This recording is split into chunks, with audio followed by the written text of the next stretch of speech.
আসসালামু আলাইকুম এভরিওয়ান, আপনাদের সবাইকে স্বাগতম জানাচ্ছি আরেকটি নতুন রান্নার এপিসোড দেখার জন্য। আজকে ফুলকপি দিয়ে মজাদার রেসিপি শেয়ার করব।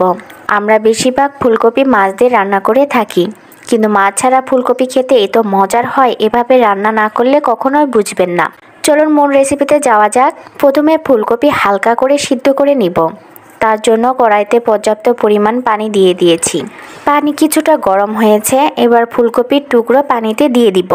এখানে আমি একটি ফুলকপির অর্ধেকটা নিয়েছি, আপনারা আপনাদের পরিমাণ অনুযায়ী কম বা বেশি দিবেন। ফুলকপির কালারের জন্য দিয়ে দিচ্ছি সামান্য হলুদ গুঁড়া।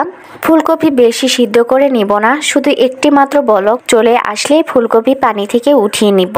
ফুলকপির বলক চলে এসেছে, এবার পানি থেকে ফুলকপি তুলে নিব।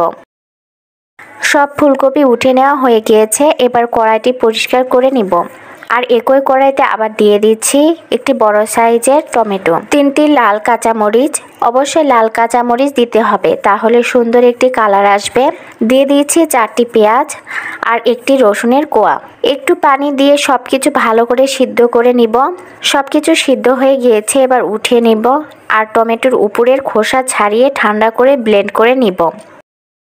এখন ফুলকপির মূল রেসিপিটি তৈরি করে নেওয়া যাক। কড়াইতে দিয়ে দিচ্ছি 1/4 কাপ তেল। তেলের মাঝে দিয়ে দিচ্ছি 2টি তেজপাতা আর একটি ছোট দারুচিনির টুকরো। ফোড়ন হিসেবে দিয়ে দিচ্ছি সামান্য আস্ত জিরা।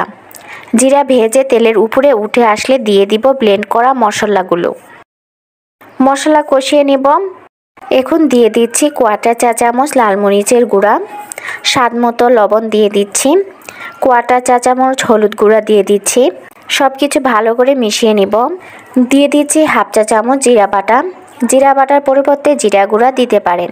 1/2 চা চামচ আদা বাটা দিয়ে দিচ্ছি। সব মশলা কিছুক্ষণ কষিয়ে নিব। মশলা কষানো হয়ে গিয়েছে, এবার হালকা করে সিদ্ধ করে রাখা ফুলকপি মশলার মাঝে দিয়ে দিব। মশলা আর ফুলকপি ভালো করে মিশিয়ে নেব। ফুলকপির মধ্যে মশলা ভালো করে ঢুকে তার জন্য দিয়ে দিচ্ছি ব্লেন্ডারে জার ধুয়ে সামান্য পরিমাণে পানি। এখানে আমি 1 কাপের একটু কম পরিমাণ পানি দিয়েছি। এখন ঢাকনা দিয়ে মিডিয়াম হাই হিটে রেখে 2 মিনিটের মতো রান্না করে নেব।